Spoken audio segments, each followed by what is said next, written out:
tidur, makan, tidur, makan, tidur. Nauzubillah, summa nauzubillah. Baik. Itu yang pertama. Yang kedua, para pemirsa radio Cahaya 105,3 FM rahimakumullah.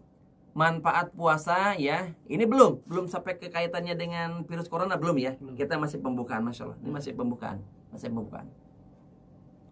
Adalah menghindari obat. Masya Allah. Ketika seorang muslim membiasakan diri untuk menjauhi makanan dan minuman sejak terbit fajar, sejak imsak sampai terbenam matahari atau sampai azan maghrib selama sebulan penuh. Di sini ada 29 atau 30. Hal itu akan membekas pada jiwanya sehingga kecenderungan pada makanan semakin lemah. Ia akan menyadari bahwa beragam penyakit yang ada diderita dominannya adalah karena pola makan yang berlebihan. Masya Allah. Ada satu fenomena unik manusia dengan alam saat ini saat terjadi lockdown dikarenakan wabah virus corona. Ternyata Kang, secara universal saja ya, beberapa satelit ketika men-shot ya di zoom gitu kan, ternyata bumi ini semakin hijau Kang saat ini. Lapisan ozon pun semakin kembali normal ya. Atmosfer bumi semakin bagus juga. Dan kemudian kondisi udara ternyata pada ambang batas yang sangat ideal kembali. Masya Allah. Kenapa? Karena orang yang keluar menggunakan kendaraan semakin jarang. Berkurang drastis saat ini. Pabrik-pabrik banyak yang tutup. Ya. Lalu lintas hiruk pikuk pesawat udara, kemudian kilang atau pabrik-pabrik, kemudian apalagi rete kapal laut, ya, kendaraan sebagainya. Semakin dia berkurang, orang keluar pun semakin jarang, ya. Yang merokok pun semakin kurang karena makin banyak orang yang berhenti merokok, insya Allah nih pada wabah virus seperti ini, ya. Nah, itu bumi sama seperti manusia. Contoh, ada satu penelitian. Ternyata kalau seseorang itu tidak puasa sama sekali dalam 1 tahun, ternyata kondisi mesin lambungnya, metabolisme tubuhnya itu semakin bertambah parah. Artinya apa? Tadi seperti yang sudah dikatakan di awal-awal, ternyata puasa itu ya diperlukan manusia apa? Untuk metabolisme tubuhnya, mengistirahatkan terutama organ-organ cernanya, organ-organ pencernaannya. Antum merasa tidak? Kalau pas saat buka puasa, ya, 3 butir kurma dengan setengah gelas air hangat sudah merasa kenyang, cukup. Masya Allah. Padahal pada siang harinya apa? Ham-ham teh hayang kabeh ingin semuanya dimakan. Ya, pergi ke pasar.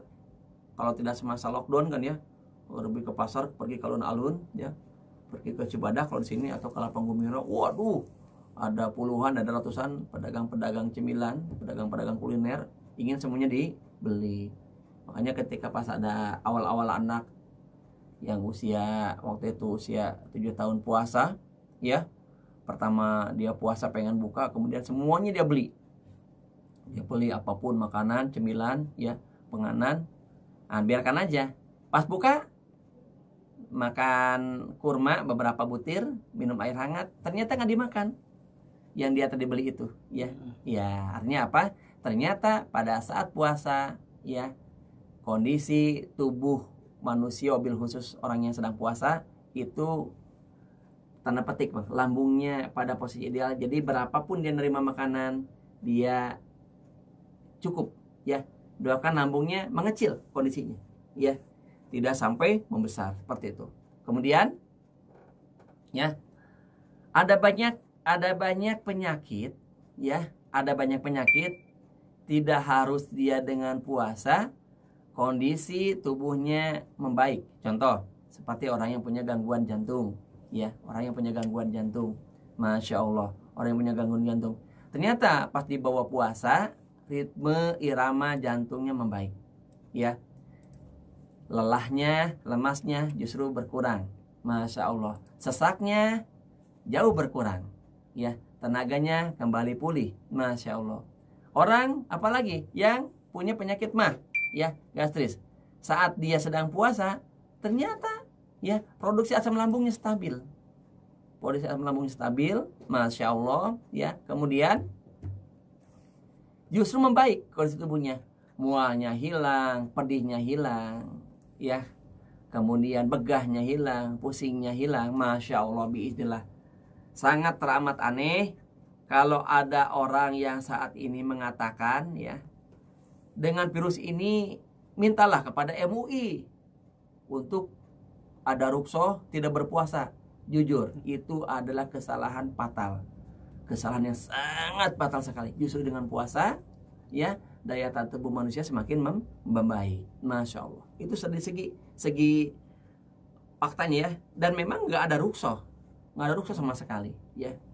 Karena yang ruksoh itu adalah yang safar, ya, yang sedang sakit ataupun ibu hamil atau menyusui, ya. Atau yang sudah tua renta, seperti itu. Tapi kalau masih kuat kondisi obat seperti ini, tidak ada alasan, ya, untuk ruksoh meninggalkan puasa. Sama sekali tidak alasan. Jadi itu adalah bad ide, ya. Jadi ide yang sangat buruk. Nauzubillah, subhanallah. Masya Allah. Ada lagi, kan? Jadi dengan puasa tadi lambungnya bagus, jantungnya bagus, ya. Bahkan ada beberapa case dengan puasa gangguan permasalahan sakit urinarinya, ya, sakit ginjalnya, masya Allah, itu membaik, ya. Yang biasanya dia anyang-anyangan atau infeksi kandung kemih, pada logisnya apa? Pada logisnya selama puasa dia tidak minum, ya. Tapi masya Allah, tapi kenapa malah membaik? Nah, masya Allah, ini makanya tepat kalau ada banyak pendapat dari beberapa ilmuwan justru puasa itu adalah menyehatkan, insya Allah. Nah, ada banyak kasus juga ini, ya. Puasa dibutuhkan untuk orang yang mengalami tekanan darah tinggi. Jadi dari berbagai macam case, dari berbagai macam kasus-kasus yang ditemukan di lapangan, ya, ternyata para penderita darah tinggi, para penderita hipertensi saat disuruh puasa dengan catatan pola makannya bagus, ya, saat sedang sahur dan saat sedang buka nanti, dan malamnya tentu, ternyata tekanan darahnya stabil, kan, baik sistol maupun diastolnya, ya. Sistolnya sampai pernah ada case seorang pasien sampai 210 sistolnya, tekanan darah atasnya. Tekanan darah bawahnya, diastolnya itu sampai 110. Ternyata sekitar 10 hari, 12 hari, 13 hari dia puasa, laporan, ya, report, Kang Rahmat, Ana nggak jadi di bekam. Kenapa, Pak? Qadarullah, katanya. Alhamdulillah, pas tadi tensi di klinik di dekat rumah, ternyata tekanan darah Bapak alhamdulillah stabil, turun menjadi 160. Masya Allah, ya, Masya Allah. Nah ini, ya, ini luar biasa. Padahal seorang penderita tekanan darah tinggi atau hipertensi membutuhkan obat untuk menstabilkan tekanan darahnya, bahkan beresiko timbul serangan stroke. Jadi itu, ya, fakta yang terjadi di lapangan, masya Allah. Jadi kalau ada yang mengatakan puasa itu memberatkan, ya, tidak kuat, wah, ini perlu dikoreksi juga, ya. Karena dari beberapa case-case yang tadi ditemukan di lapangan, justru puasa itu insya Allah menyehatkan. Itu contoh untuk jantung, lambung, ginjal, tekanan darah tinggi. Nah, ada lagi obesitas. Nah, antum sudah turun berapa kilo sekarang? Ya, sudah turun berapa kilo? Stagnan, ya. Qadarullah, Ana sudah turun 2 kiloan lebih 10 hari ini. Alhamdulillah, ya, sudah turun. Memang idealnya, normalnya puasa itu selama 1 bulan lah, 29 atau 30 hari kita berpuasa, itu turun maksimal itu 5 kiloan. 5 kilo. Nah, minimalnya harusnya selama dia tidak kurus, ya, itu turun dia minimalnya 1 kilo. Kalau harusnya turun enggak, naik enggak, tetap berarti dari dulu sampai sekarang gitu. itu apa namanya tipikal tubuh. Jadi tipikal tubuhnya kalian seperti itu. Tidak semua orang obesitas itu nggak sehat. Ada banyak ternyata yang kita sangka dia gemuk, ternyata dia energik. Ya, dia mobilitasnya bagus.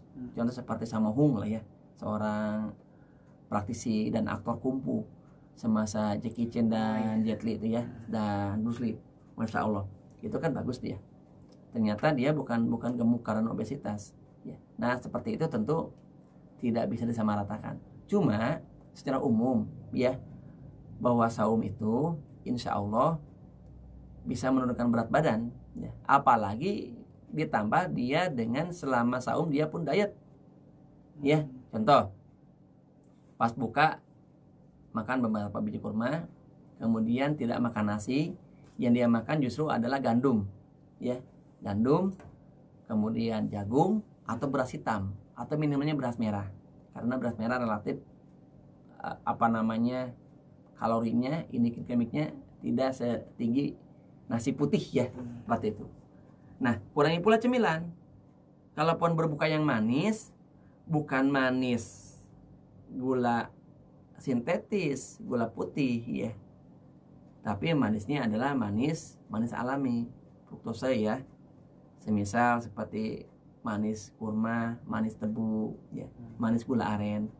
Nah ini sangat-sangat aman, insya Allah sehat ya. Tapi kalau sudah gulanya gula putih ya, kemudian apalagi pakai sirup-sirup dan sebagainya, nah maka itu yang didapat bukan sehat tapi berbahaya. Jadi ketika pas anak pernah ada pasien, kalau tidak salah, seorang anak remaja, Pak, saya puasa malah sakit perut gitu kan. Nah saya sih diam dulu. Sebagaimana ingat dulu hadis Rasulullah SAW, ketika ada Arab Baduy yang ingin berobat kepada Rasulullah SAW, ya dia konsultasi, ya Rasulullah, perut saudaraku sakit, minumlah madu. Ya. Hari pertama, hari kedua datang lagi, ya Rasulullah masih sakit, minumlah madu. Hari ketiga, ya Rasulullah masih sakit, minumlah madu. Hari keempat, ya Rasulullah masih sakit. Apa kata Rasulullah? Benarlah madu, salahlah perut saudaramu. Jadi ternyata memang punya kebiasaan si Arab Baduy tersebut, saudaranya adalah pola makannya nggak bagus, seperti itu ya.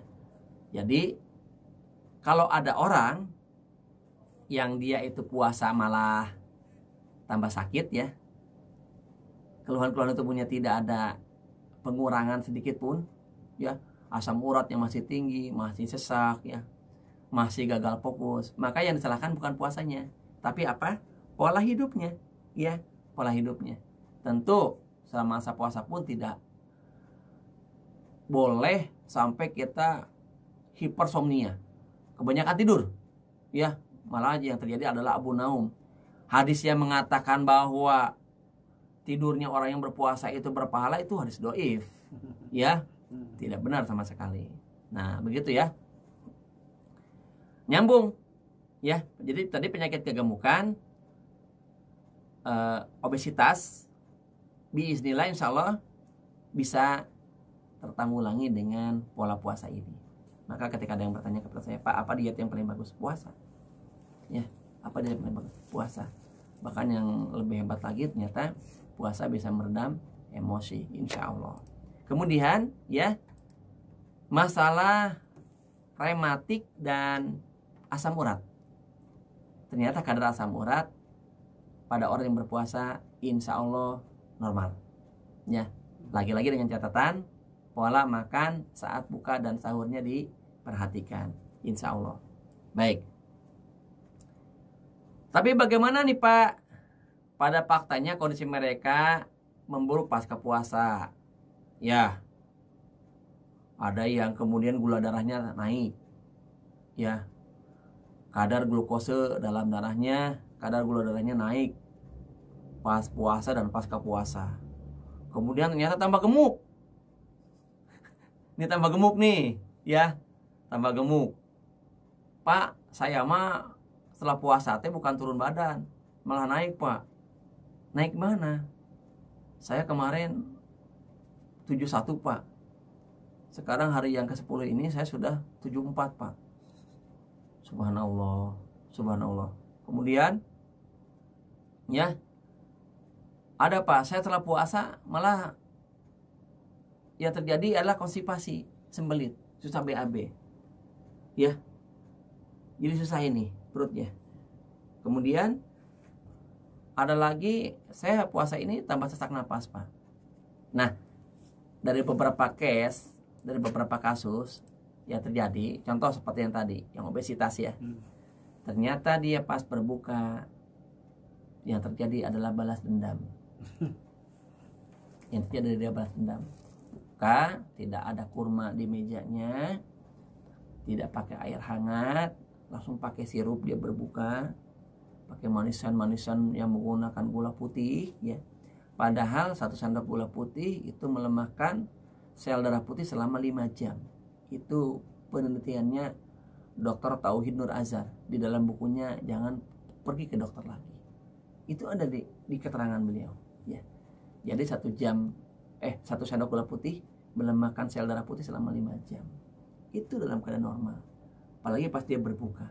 Memang orang yang sedang berpuasa gula darahnya turun, tapi tidak dianjurkan berbuka tadi ya dengan gula putih, apalagi dengan pemanis sintetis buatan, aspartam, sakarin, ya seperti sekarang banyak di iklan-iklan itu ya.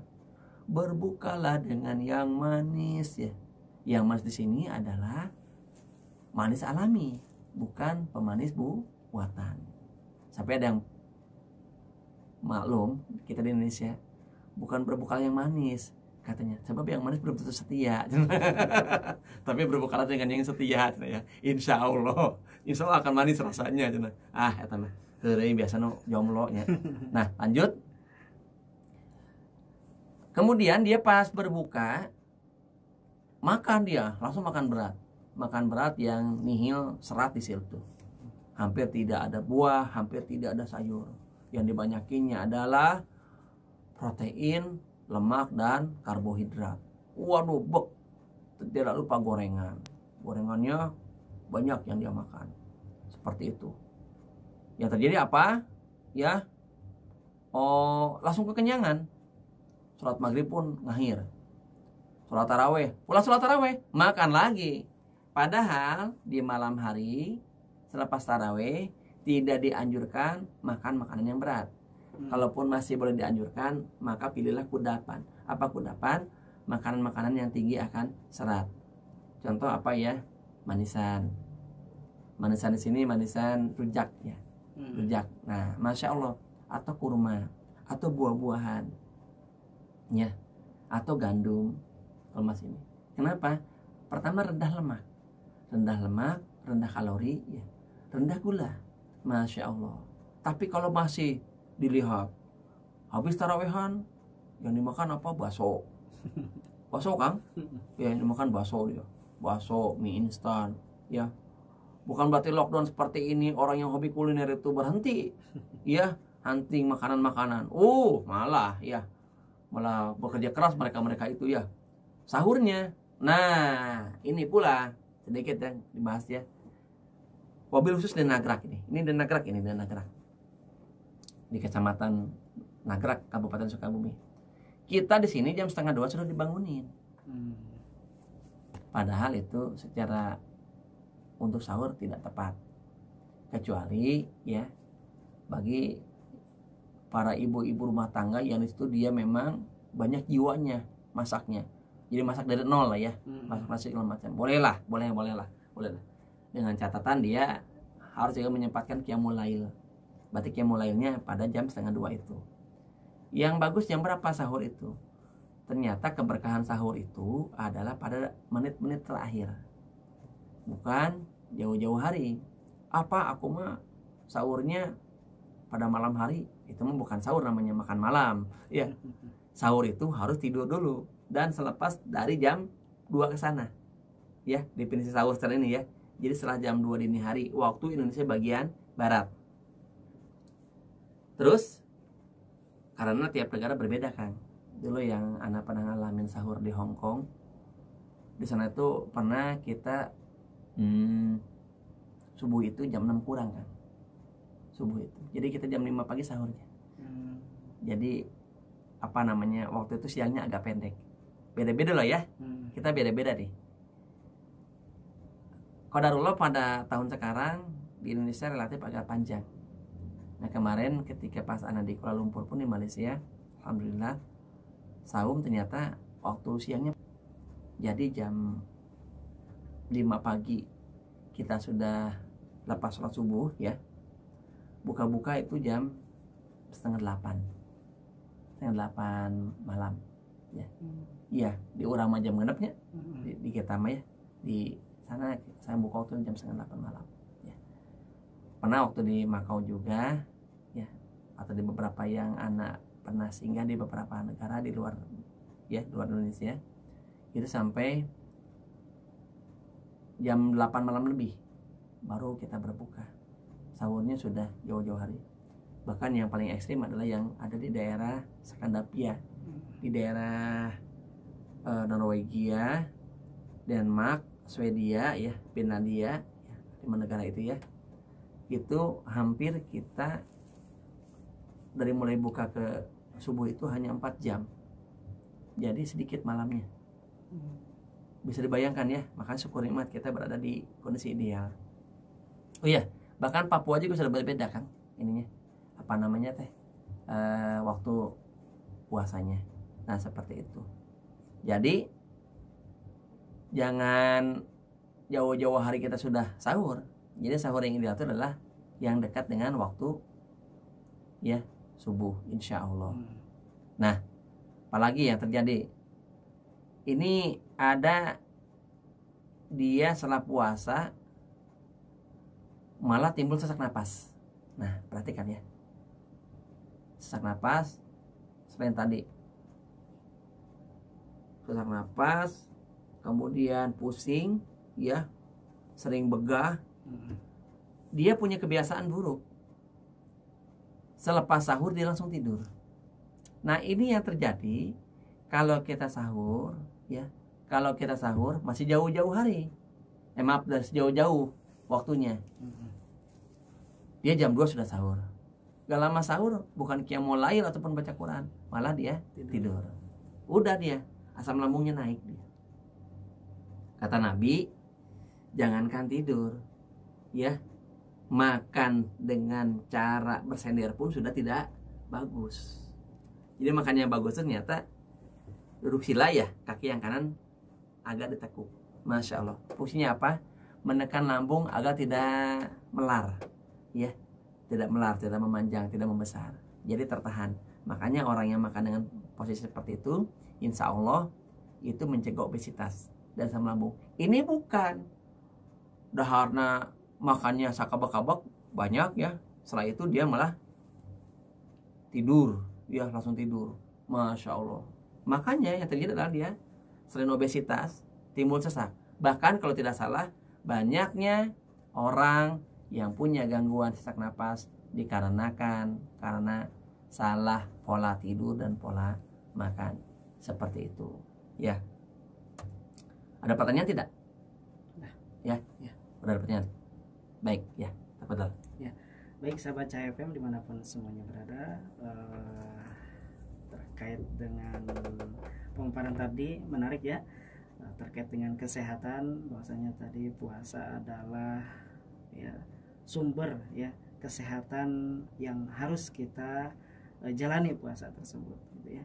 Nah sahabat semua, nah silakan bagi sahabat mumpung ustadznya masih ada gitu ya, ini kesempatan untuk kita semuanya untuk mendapatkan ilmu terkait dengan kesehatan. Silahkan ke nomor 0816228904, 0816228904, dan juga teleponnya langsung 081111771035, 081111771035 ya bagi semua yang sedang mendengarkan di kesempatan siang hari kali ini. Ini sudah ada yang bertanya Ustaz. Ini dari Ibu Karmila di Cibadak. Bismillah. Assalamualaikum warahmatullahi wabarakatuh Ustaz. Waalaikumsalam warahmatullahi wabarakatuh. Kalau yang lagi hamil itu ketika sahur bagusnya mengkonsumsi apa biar janin juga nggak kekurangan nutrisi walaupun sedang puasa. Demikian Ustaz. Orang yang sedang hamil itu dia ada 2 nyawa, dirinya dan janinnya. Maka tentu porsi makannya, porsi nutrisinya, porsi suplemennya itu lebih dari orang yang normal. Ya, itu sudah kunci-kunci yang pertama. Dan jangan mikir-mikir, jangan takut-takut, aku selama lagi hamil pengen diet deh. Kan banyak yang orang takut gemuk ya. Banyak sekarang kan, maklum lah perempuan zaman now ya, terutama banyak mamah-mamah muda gitu kan ya, yang dia paranoid dengan kegemukan, dengan obesitas.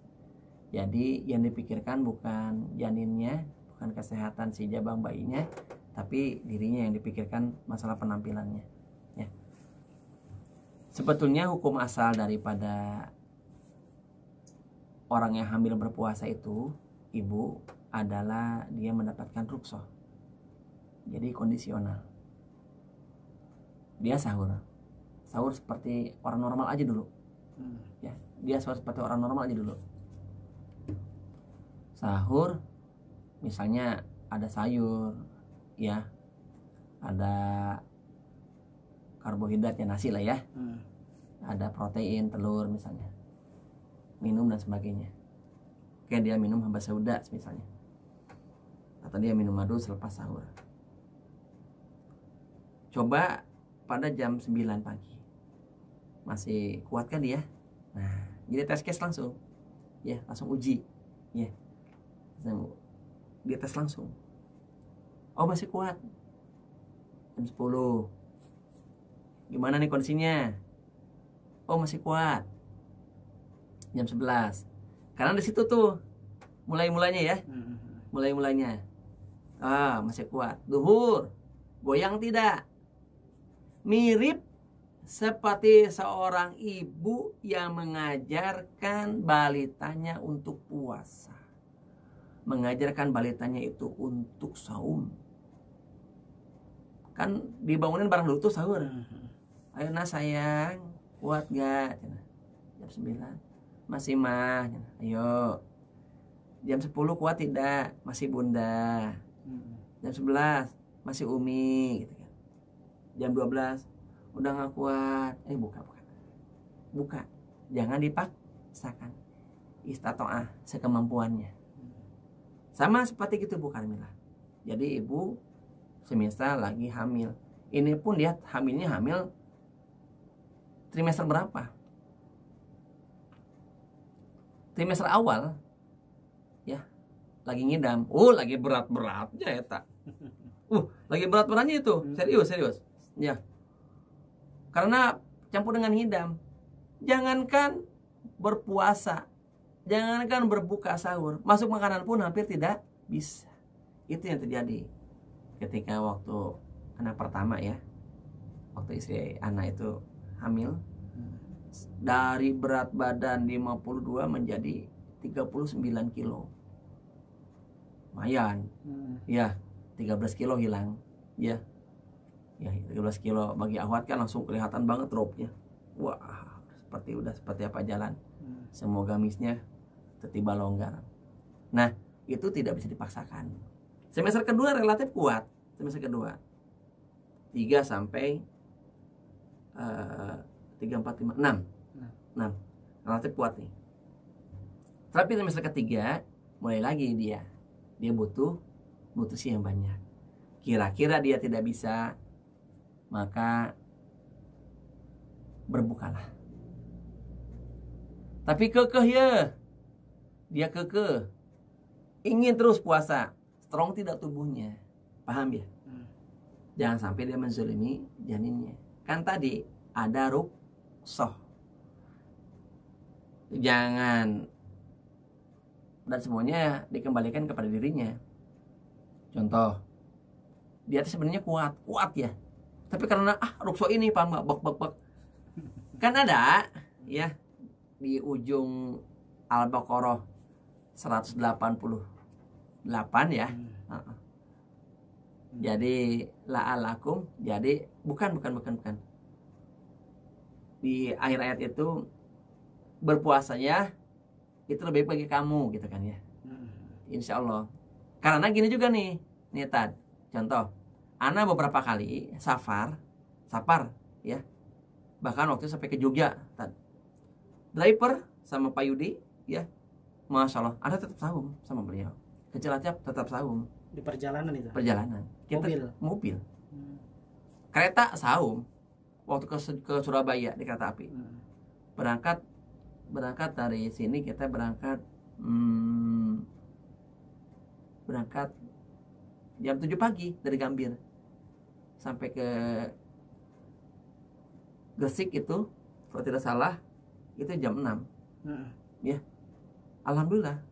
Walaupun di kereta yang lain nampak orang boleh banyak yang pada makan ya.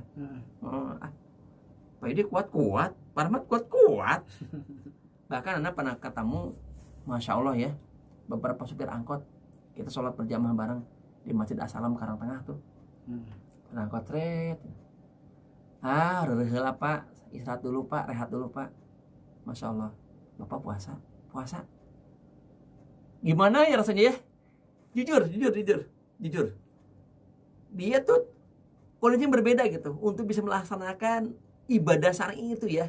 Nah, ibadah malu itu luar biasa. Sholat, supir angkot kayak puasa. Ketika yang lain nggak puasa, supir angkot tuh ya.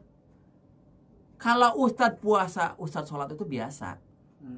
Dia berada pada lingkungan yang tepat. Anak lah ya di rumah sehat. Pak Rahmat puasa. Sholat berjamaah. Kan kalau nggak sungguh keterlaluan ya.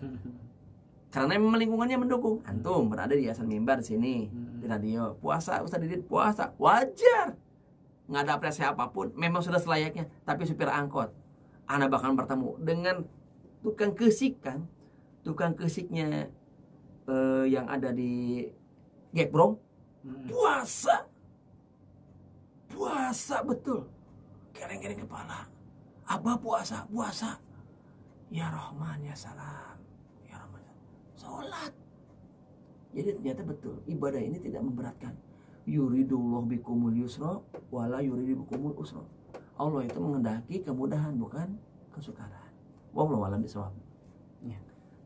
Apa tipsnya kalau ingin lebih kuat? Mohon maaf nih, belum nih. Kalau ingin lebih kuat ternyata tipsnya tambahkan habatus sauda porsinya agak naik dibanding dengan konsumsi hari-hari biasa. Dengan madu tentu saja ya, dan bisa dengan ada bunga rosella ya, atau rendaman air kurma, insya Allah. Seperti itu. Ya. Kalau habatus sauda itu kan herbal saja. Betul, habatus sauda jadi herbal. diminumnya sudah makan. Lihat dulu orangnya, tipikal tubuhnya seperti apa. Kalau tipe dingin dia dikonsumsi badak makan. Tapi kalau tubuhnya tipe panas maka qoblah makan. Dan ini yang diperlukan adalah tegak diagnosa. Makanya kami di sini ada beberapa orang yang beli herbal. Ini herbal pun bisa disalahgunakan. Tuh kan. Ya, nantilah karena forum umum ya, khawatir orang mendengarkan nggak bagus ya. Herbal pun bisa disalahgunakan. Ya. Makanya kalau ketika ada beberapa anak-anak SMA beli herbal, anak tanya, "Ini buat siapa?" "Buat mama." "Mana suratnya? Mana teleponnya?" Jadi mama suruh telepon. "Betul nggak ibu beliin?" "Iya betul Pak, ini penyuruh anak saya Pak." Jadi yang SMA Pak. "Baik." "Oh ya udah baik." Seperti itu. Jadi pemberian herbal itu dikondisikan dengan sindromnya, dengan kondisi pasiennya. Maka tegak diagnosa itu penting, perlu. Wallahu a'lam bishawab. Baik. Nah, sahabat semuanya, itu dia jawaban dari Ustadz. Ya, semoga bisa dipahami khususnya dari Ibu Kamila di Cibadak ya. Dan selanjutnya satu penanya lagi paling satu penyanyi lagi. Ini di 0838 1956 sekian melalui WhatsApp. Assalamualaikum Ustadz. Waalaikumsalam warahmatullahi wabarakatuh. Apa sebabnya kalau tidur sebentar selepas sahur atau sesudah sholat subuh pas bangun rasanya seperti mual ketika bangun itu? Gimana Ustaz? Baik. Beberapa kesalahan fatal tidur badak makan kapanpun. Kapanpun. Apalagi di waktu-waktu yang di situ ada keberkahan. Kita malah dipakai untuk tidur. Yang pertama adalah naiknya asam lambung. Catat, makanya mual. Sudah langsung dibayar kontan takwa Allahnya. Jadi hati-hati orang yang tidur selepas subuh, selepas sahur, langsung mual. Oh ya, kalau ada pertanyaan lagi nanti disambung ke pekan berikutnya ya, insya Allah ya. Ya. Yang keduanya nih, ternyata itu akan menaikkan tensi. Jadi orang yang sudah punya riwayat hipertensi, tidur pada sahur, pada subuh, malah makin melenting dia, makin naik dia hipertensinya, tekanan darahnya. Ketiganya obesitas. Ya. Keempatnya sesak napas. Catat nih. Jadi banyak orang kasus seperti asma ternyata bukan genetik, tapi karena salah pola tidur. Badak makan langsung tidur dia. Yang kelimanya hilang keberkahan. Apa efeknya? Hilang keberkahan. Bangun tidur bingung dia, linglung, malas. Nauzubillah, nauzubillah. Maka kalaupun dia pengen tidur, banyak konsul. Tapi pak gitu. Tapi pak, kalau nggak tidur siang kan ngantuk puasa. Tidak, ya. Diakalin, direkayasa. Tidurnya ketika sudah matahari terbit. Semisal gini, contoh. Antum kerja, misalnya berangkat kerja jam 7. Maka sebelum subuh tuh kita sudah mandi, udah rapi, paham ya? Jadi tidurnya sekitar jam 6. Paham?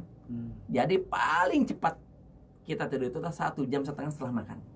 1 jam setengah. 1 jam setengah. 1 jam setengah. Berarti 90 menit. Paling cepat itu. Paling cepat-cepatnya. Ideal itu di atas 2 jam. Baru Berarti bisa tidur. sekarang kan sahur jam 4 lah. Oke. Berarti jam 6 sudah bisa tidur. Iya. Tidur 30 menit cukup. Jam 6.30 berangkat kerja istilahnya ya. Kalau kerja, tapi kan sekarang lockdown. Sekarang itu kan work at home ya. Work from home ya. Jadi di rumah saja, stay at home. Lebih leluasa sebetulnya sekarang mah. Bisa selepas duha tidurnya. Ya qadarullah, afwan anak pun selepas duha kalau tidur di rumah. Iya. Nah, tidur. Kemarin juga anak tidur ya jam 5:30. Itu bangun itu jam berapa gitu, jam 8 kalau salah. Itu pusingnya sampai zuhur nggak hilang-hilang. Ya. Bisa karena itu, mau dicatat ya, yang tadi bertanya, bisa karena ada faktor oksigen yang terhambat ke otak, terhambat. Yang keduanya posisi tidur nggak nyaman. Ya, posisi tidur kita bukan salah bantal. Jangan bantal disalahkan, ya seperti itu. Dijemur ya. Panjang ese ngaliuk susah nengok. Ini kalau pemirsa lihat, kalau yang nanti di tayangan YouTube ya, maka terapin sepertinya kalau kita salah bantal. Ini naikkan ke bawah ya, naikkan ke bawah. Nah, ini kemudian tekan. Ini ngelawan ke atas. Nah, ini yang selalu dengan izin Allah nanti pusingnya hilang. Seperti itu, ya. Insyaallah. Baik, semoga bermanfaat ya.